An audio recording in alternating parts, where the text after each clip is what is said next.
Hello learners, this is Reena Singh and please welcome biowaves with Reena Singh. कैसे हो आप सब? उम्मीद करती हूँ अच्छे होंगे, स्वस्थ होंगे और मन लगाकर पढ़ाई कर रहे होंगे।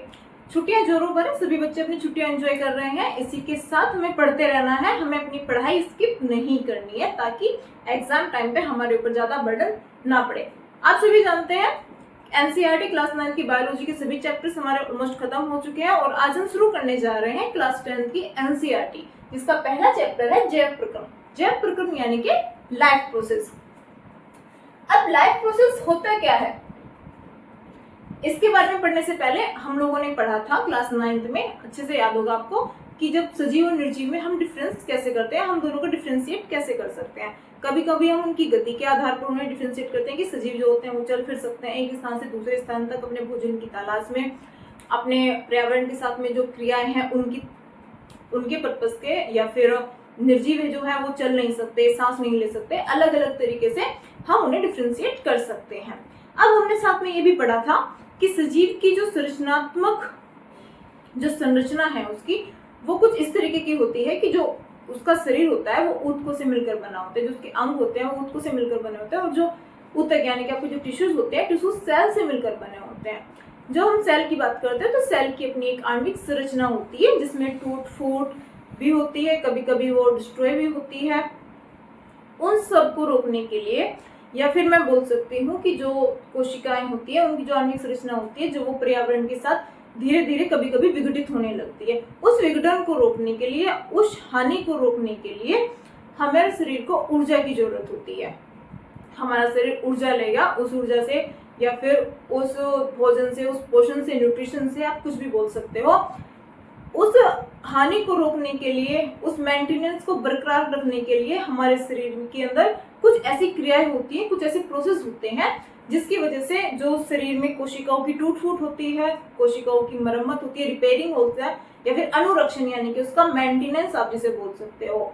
कुल मिलाकर शरीर के मेंटेनेंस को रखने के लिए जितने भी होने वाली प्रक्रियाएं हैं वो सब जैव प्रक्रियाओं के अंतर्गत आते हैं। अगर हम इसे एक डेफिनेशन के तौर पर याद करें तो वो कुछ इस तरीके से बनेगी: the process which together perform the maintenance जो आर लाइफ प्रोसेस। ध्यान से देखो, द प्रोसेसेस यानी कि वो सभी क्रियाएं, विच टुगेदर परफॉर्म जो साथ में कार्य करती है या साथ में परफॉर्म करती है, द मेंटेनेंस अनुरक्षण का, जो फॉर लाइफ प्रोसेस यानी कि जैव विकास या जैव प्रक्रम कहलाती है या जैव प्रक्रियाएं कहलाती हैं। यानी कि वो सभी क्रियाएं जो शरीर के अनुरक्षण के लिए या जीव के अनुरक्षण के लिए जरूरी होती हैं, वो सभी प्रक्रियाएं जैव प्रक्रियाओं के अंतर्गत आती हैं। ठीक है, ठीक है, इतना समझ में आता है कि सभी क्रियाएं जो हमारे शरीर के अनुरक्षण के या मेंटेनेंस के लिए काम करती हैं, साथ में परफॉर्म करती हैं, वो सब जैव प्रक्रम या फिर जैव प्रोसेस कहलाती हैं या लाइफ प्रोसेसेस कहलाती हैं। अब बात आती है, जब हमारे शरीर का अनुरक्षण होता है, इनके मेंटेनेंस होता है, या कोशिकाओं की वृद्धि होती है, या फिर आप कोशिकाओं के एक टूट फूट का कार्य बोल सकते हो, मरम्मत का कार्य बोल सकते हो, वो सब होता कैसे है? अपने आप हो जाता है? नहीं, उसके लिए तो एनर्जी की जरूरत होती है। वो एनर्जी या वो ऊर्जा आपको कहाँ से मिलेगी? ऑब्वियस सी बात है, हम उस ऊर्जा को भोजन के द्वारा बाहर से गेन करते हैं। कभी कभी हम कार्बोहाइड्रेट या फिर पानी के रूप में डायरेक्ट फॉर्म में ले लेते हैं, कभी कभी हम उसे जो जीवों का शरीर होता है, या हम बोल सकते हैं कि उसे विघटित करके लेते हैं। लेकिन लेनी तो होती है। एनर्जी का जो सोर्स है वो शरीर तक पहुंचने के लिए, यानी कि इन सब जो प्रोसेस है आपकी जैव प्रक्रिया या फिर जैव प्रक्रम यानी कि जितनी भी लाइफ प्रोसेस है, इनको मेंटेन करने के लिए, इस मेंटेनेंस के लिए, इन जैव प्रोसेस को होने के लिए आपको एनर्जी की जरूरत होती है। वो एनर्जी आपकी बॉडी बाहरी वातावरण से गेन करेगी। अब जब बाहरी वातावरण से गेन करेगी तो उस प्रोसेस को भी तो कुछ कहते ही होंगे, यानी कि हमारे शरीर के अंदर जितने भी प्रोसेस है उनको करने के लिए हमारे शरीर को ऊर्जा की आवश्यकता होती है। वो ऊर्जा हमारा शरीर बाहर से लेता है। अब बाहर से लेने के शरीर के अंदर जो बाहर से एनर्जी आती है, उसे शरीर तक आने के लिए जिस प्रोसेस को यूज किया जाता है, जो प्रोसेस हमारे लिए काम में आती है, उसे क्या कहते हैं? पोषण। ठीक है, अब अगर मैं इसे डेफिनेशन के रूप में आपको समझाऊं तो पोषण की एक डेफिनेशन बनेगी: वह विशिष्ट उपापचय क्रिया जिसमें पादपों में खाद्य संश्लेषण, ध्यान से देखो, पादपों में खाद्य संश्लेषण यानी कि खाद्य संश्लेषण का मतलब होता है, यहाँ पर प्रकाश संश्लेषण से बात होती है। खाद्य मतलब कि भोजन, और संश्लेषण या सिंथेसिस होना कि भोजन का बनना। ठीक है, पादपों में खाद्य संश्लेषण यानी कि पौधों के अंदर भोजन का बनना। विषमपोषी में अंतर्ग्रहण, पाचन, अवशोषण। ये बात हो गई यहाँ पे स्वपोषी की, लेकिन अगर बात फिर विषमपोषी की आती है तो विषमपोषी में अंतर्ग्रहण होता है यानी कि भोजन का इंटेक यानी कि भोजन को लेना, उसका पाचन, उसका डाइजेस्ट होना, उसका अवशोषण, उसका एब्जॉर्ब होना, जिसके द्वारा उसे ऊर्जा प्राप्त की जाती है, जो क्रियाओं का संचालन करती है, यानी कि जो हमारे शरीर के अंदर जैविक क्रियाएं होती है उनके संचालन के लिए जो ऊर्जा प्राप्त होती है, जिस प्रोसेस के थ्रू ऊर्जा प्राप्त होती है, वो आपका क्या कहलाती है? पोषण, यानी कि आपका न्यूट्रिशन।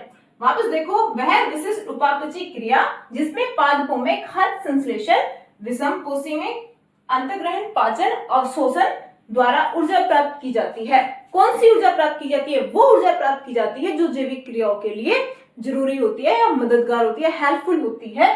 वो प्रोसेस क्या कहलाती है? आपकी पोषण, यानी कि न्यूट्रिशन। जिस तरीके से एक पोषण प्रक्रिया है तो ये आपकी एक लाइफ प्रोसेस यानी कि आपका एक जैव प्रक्रम है। इसी के तरह अन्य प्रोसेस भी हैं, जैसे कि अभी शरीर क्या होता है, शरीर को ऑक्सीजन की भी जरूरत होती है।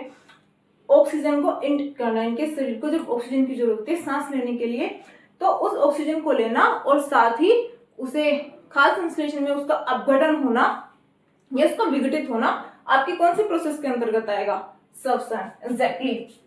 नेक्स्ट फिर आपका आता है कि जब हमारे शरीर के अंदर कितनी सारी जैविक क्रियाएं होती हैं, उसमें कुछ कोश के अपशिष्ट भी बनते हैं जो कि हमारे शरीर के लिए अनुपयोगी होने के साथ साथ हमारे शरीर के लिए हानिकारक भी होते हैं, यानी कि वो हेल्पफुल नहीं होते बल्कि उनसे और नुकसान होता है, वो हार्मफुल होते हैं बॉडी के लिए। उन सभी अपशिष्ट का शरीर से बाहर निकलना या जीव के शरीर से उन अपशिष्ट का बाहर निकलना क्या कहलाता है? उत्सर्जन। तो आपकी 3 प्रोसेस होगी यहाँ पे, पोषण हो गया, श्वसन हो गया एंड उत्सर्जन होगा। तो ये कुल मिला के ये तीनों प्रोसेस आपकी किस चीज के अंदर आएंगी? लाइफ प्रोसेस, यानी कि आपके जैव प्रक्रम की ये अंतर्गत आती हैं। ठीक है, इतनी बात समझ में आती है। अब बात आती है जब हम पोषण की बात करते हैं तो पोषण 2 तरीके का होता है, एक तो स्वपोषी और दूसरा विषमपोषी पोषण। अब थोड़ा सा तो आइडिया आपको स्वपोषी से लग गया होगा, जब हमने जीवों के बारे में पढ़ा था क्लास 9th में, तो हमने पढ़ा था स्वपोषी जीव कौन से होते हैं, विषमपोषी जीव कौन से होते हैं। उसी तरीके से अब जब पोषण की बात करते हैं तो पोषण में यहाँ स्वपोषी और विषमपोषी 2 तरीके के पोषण होते हैं। स्वपोषी पोषण यानी कि आपका ऑटोट्रोफिक न्यूट्रिशन। इतना तो आइडिया लग गया होगा स्वपोषी से, मतलब कि स्वपोषी पोषण वो होता है। सबसे पहले स्वपोषी जीवों के बारे में बात करते हैं। स्वपोषी जीव वो जीव होते हैं जो अपना भोजन स्वयं बनाते हैं, बिना किसी की हेल्प के, मतलब बिना दूसरों पर निर्भर नहीं रहते, वो अपना भोजन स्वयं बनाते हैं। और जब हम इन्वायरमेंट में इनकी स्टडी करते हैं तो हम इन्हें उत्पादक कहते हैं, जैसे कि हरे पेड़ पौधे, तो इन्हें आप क्या कहोगे? स्वपोषी। अब जो इनका पोषण है या जिस फॉर्म में, जिस प्रोसेस के थ्रू ये उस पोषण को ले रहे हैं, तो मतलब जो प्रोसेस है वो क्या होती है, उस प्रोसेस को ही हम स्वपोषी पोषण कहते हैं। ठीक है, जब हम स्वपोषी पोषण की बात करते हैं तो स्वपोषी अगर पोषण की हम बात करेंगे तो इसमें एक डेफिनेशन आप दे सकते हो कि वो प्रक्रिया या वो पोषण जिसमें जीव अपना भोजन स्वयं बनाते हैं। ठीक है, वही स्वपोषी पोषण कहलाता है। इसमें आपके हरे पेड़ पौधे, कुछ बैक्टीरिया, आपकी ब्लू ग्रीन एल्गी, ये सब आ सकते हैं एग्जाम्पल के तौर पे। अब थोड़ा आगे बढ़ते हैं। जब स्वपोषी पोषण की बात होती है तो इसमें एक प्रोसेस आती है प्रकाश संश्लेषण। ध्यान रखना, ये स्वपोषी पोषण के अंतर्गत ही आता है, यानी कि आपका जो ऑटोट्रोफिक न्यूट्रिशन है उसके अंतर्गत ही फोटोसिंथेसिस की प्रोसेस होती है। फोटोसिंथेसिस क्या है? फोटोसिंथेसिस या प्रकाश संश्लेषण वो प्रक्रिया है जिसमें पौधे सूर्य के प्रकाश की उपस्थिति में क्लोरोफिल की प्रेजेंट में या क्लोरोफिल की प्रेजेंस में हरे पेड़ पौधे अपना भोजन स्वयं बनाते हैं, तो वो आपका प्रकाश संश्लेषण कहलाता है। वापस एक बार देखो, प्रकाश संश्लेषण क्या है? प्रकाश संश्लेषण एक वो प्रक्रिया है जिसमें हरे पेड़ पौधे क्लोरोफिल की मौजूदगी में सूर्य प्रकाश की या सूर्य के प्रकाश की उपस्थिति में भोजन का निर्माण करते हैं, यानी कि कार्बोहाइड्रेट का निर्माण करते हैं, ऑक्सीजन और जल का निर्माण करते हैं। ठीक है, इतना समझ में आता है। इसके अब 4 स्टेप देखोगे। 4 स्टेप देखने के बाद ही ये जो इक्वेशन है ये बहुत बहुत इंपोर्टेंट है, मोस्टली आपकी लाइफ टाइम चलती रहती है, तो इसे थोड़ा सा इग्नोर नहीं करना है। अच्छे से आप इसका स्क्रीनशॉट ले सकते हो। नेक्स्ट फिर हम आते हैं प्रकाश संश्लेषण के अंतर्गत जब हम बात करते हैं तो हम 4 स्टेप्स फॉलो करते हैं, यानी कि जो फोटोसिंथेसिस की जो प्रोसेस है उसमें आपके 4 स्टेप आते हैं। उस 4 स्टेप के थ्रू आपको पता चलता है कि भोजन या खाद्य संश्लेषण कैसे होता है। पहला स्टेप क्या है, क्लोरोफिल द्वारा प्रकाश ऊर्जा का अवशोषण। क्लोरोफिल याद करो, हमने पढ़ा था क्लास 9 में जब हम प्लांट्स के पार्ट्स के बारे में बात कर रहे थे।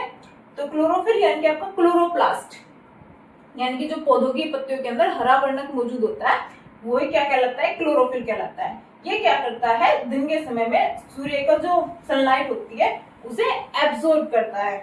ठीक है। सेकंड क्या आता है, प्रकाश ऊर्जा का रासायनिक ऊर्जा में परिवर्तन। भाई क्लोरोफिल ने एब्जॉर्ब क्या करी, सनलाइट करी ना, लेकिन प्रोसेस के थ्रू या कुछ रासायनिक क्रियाओं के थ्रू वो क्या बना रहा है, केमिकल ऊर्जा बना रहा है, यानी कि आपकी रासायनिक ऊर्जा बना रहा है। जो एनर्जी फॉर्म हो रही है, एनर्जी प्रोड्यूस हो रही है, वो कौन सी एनर्जी है। ऐसा थोड़ी ना कि लाइट ऊर्जा हुई और लाइट ऊर्जा को ही मतलब पौधों ने इंटेक्ट कर लिया, नहीं ना, उन्होंने उसे स्टार्च की फॉर्म में एब्जॉर्ब किया, मतलब सॉरी स्टार्च की फॉर्म में उन्होंने उसे स्टोरेज किया। ठीक है। नेक्स्ट तीसरा पॉइंट आपका आता है जल अणुओं का हाइड्रोजन में ऑक्सीजन में अपघटन।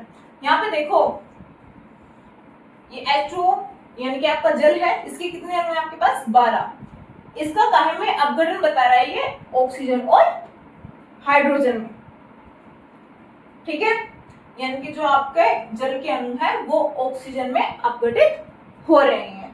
नेक्स्ट आपका चौथा पॉइंट आता है, आपका जो चौथा स्टेप आता है वो है CO2 का कार्बोहाइड्रेट में अपचयन, यानी कि जो आपकी यहाँ पे कार्बन डाइऑक्साइड है वो कार्बोहाइड्रेट C6H12O6 कार्बोहाइड्रेट में इसका अपघटन होना। ठीक है। 4 स्टेप्स है, वापस एक बार रिपीट कर रही हूँ।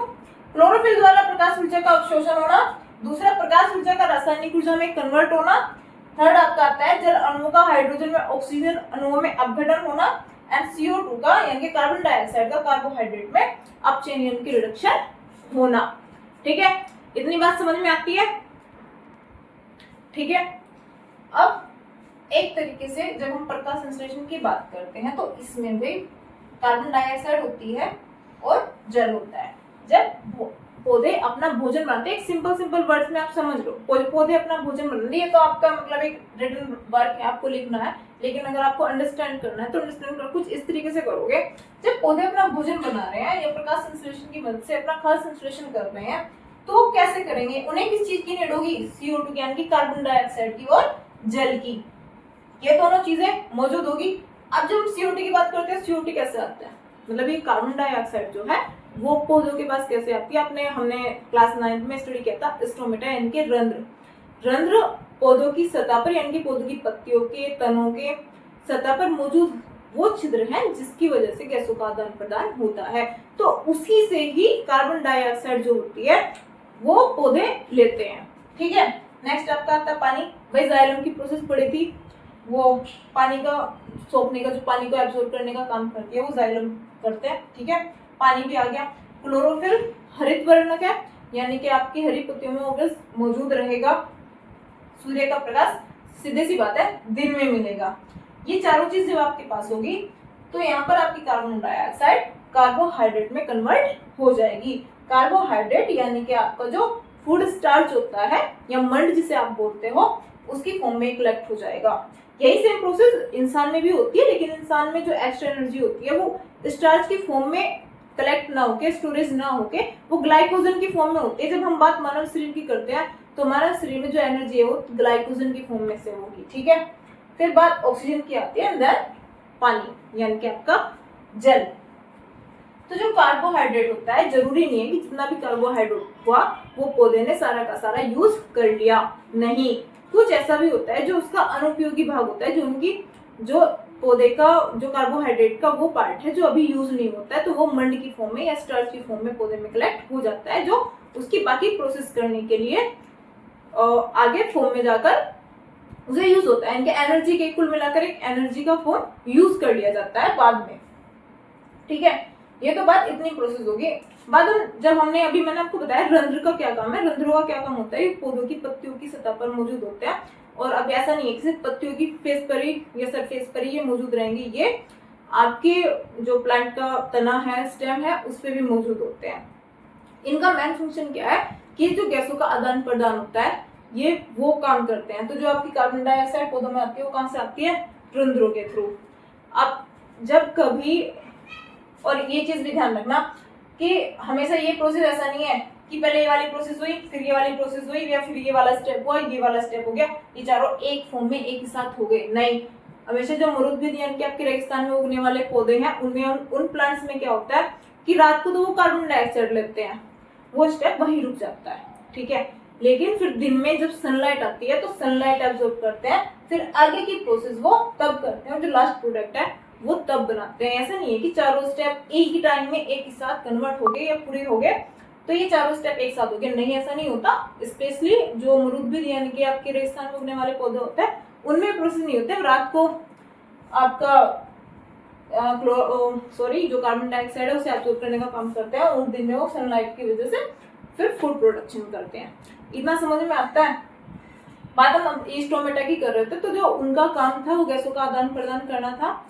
अब जब इतनी पौधों के अंदर इतनी कार्बन डाइऑक्साइड नहीं है कि जिससे उनकी इतनी नीड नहीं है, और कभी कभी इन रंध्रों की वजह से जल की अत्यधिक हानि भी होती है। तो जब हानि करने वाले इनके पौधों जो प्लांट्स हैं उनमें वाटर लॉस होने की वो कंडीशन में नहीं है और उन्हें कार्बन डाइऑक्साइड भी नहीं चाहिए, तो क्या करते हैं उन रंध्रों को बंद कर लेते हैं। उनकी स्ट्रक्चर थोड़ी सी ना ऐसी होती है, ठीक है। और ये जो खुलने और बंद करने का, रंध्रों को खोलने और बंद करने का जो काम होता है, जो फंक्शन होता है, वो द्वार कोशिकाओं की हेल्प से होता है। ये आपकी गोड सेल्स यानी कि आपकी द्वार सेल्स होंगी या द्वार कोशिकाएं कहलाएंगी, ठीक है।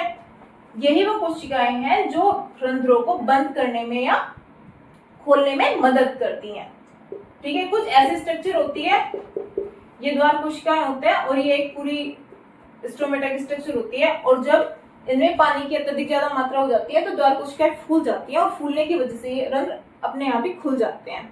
लेकिन जब इनमें पानी की हानि होती है और पानी नहीं होता है तो खुद ब खुद ये बंद हो जाती है। इतनी बात समझ में आती है। तो ये सारी जो प्रोसेस है ये कौन से पोषण के अंतर्गत आई, आपकी स्वपोषी के, ठीक है। अब नेक्स्ट इसका ही दूसरा पार्ट आता है विषमपोषी पोषण। अब हमने क्लास 9 में भी पढ़ा था, जैसे विषमपोषी जीवों के बारे में पढ़ा था, तो ऐसे ही जब हम विषमपोषी पोषण के बारे में बात करते हैं, कौन सा विषमपोषी पोषण,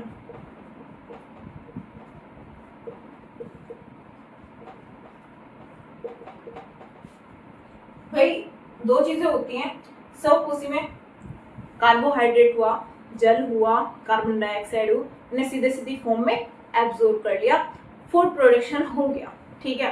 वो जैसे भी उसकी फिर प्रोसेस हुई, चाहे वो फोटोसिंथेसिस हुई, एक तरीके से उन्होंने फूड प्रोसेस कर लिया। नेक्स्ट जब विषमपोषी की बात आती है तो ये क्या करते हैं, डायरेक्ट फॉर्म में तो ये नहीं सकते, ये क्या करते हैं कि कुछ जो आपके अकार्बनिक या कार्बनिक पदार्थ होते हैं उन्हें अपघटित कर लेते हैं, उन्हें खंडित कर लेते हैं, बारीक बारीक टुकड़ों में तोड़ लेते हैं, और फिर अपनी नीड के अकॉर्डिंग स्टार्च, ग्लाइकोजन जो इनकी नीड होती है उस नीड के अकॉर्डिंग ये उस चीज को एब्सॉर्ब करते हैं, और यही आपका विषमपोषी पोषण के अंतर्गत आता है, ठीक है। विषमपोषी पोषण यानी कि जब जीव अपना भोजन स्वयं ना बनाकर दूसरों पर निर्भर करें या दूसरी चीजों से या कार्बनिक पदार्थों से अपना भोजन प्राप्त करें या पौधों पर इनडायरेक्टली वो निर्भर करते हैं, तो ये आपका विषमपोषी पोषण के अंतर्गत आता है। अब विषमपोषी पोषण में क्या होता है कि जैसे आपका फफूंद हुई, राइजोपस हुआ, म्यूकर हुआ, ये क्या होते हैं, ये कार्बनिक या अकार्बनिक पदार्थ जो भी होते हैं उन्हें जैव उत्प्रेरक की हेल्प से, किसकी हेल्प से, जैव उत्प्रेरक। जैव उत्प्रेरक किसे बोलेंगे, आपका एंजाइम्स जो होते हैं, ठीक है,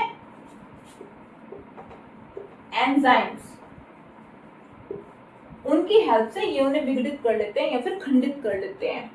फिर विघटित होने के बाद में अगर एक कोशिकीय जीव है तो अपनी पूरी सरफेस का यूज करते हैं फूड को एब्जॉर्ब करने के लिए, और बहुकोशिकीय हैं तो अलग अलग प्रोसेस भी अलग अलग होगी, अलग अलग अंगों का अलग अलग काम होगा, जैसे कि मनुष्य में मैं मनुष्य स्वयं अपना भोजन थोड़ी ना बनाता है, वो डिपेंड तो करता है। तो जानवरों पर अगर आपका मांसाहारी है तो जानवर पर निर्भर करेगा, शाकाहारी है तो भी पौधों पर निर्भर करेगा। तो वो उपभोक्ता के रूप में आता है, ना कि उत्पादक। उत्पादक आपके हमेशा हरे पेड़ पौधे ही होंगे।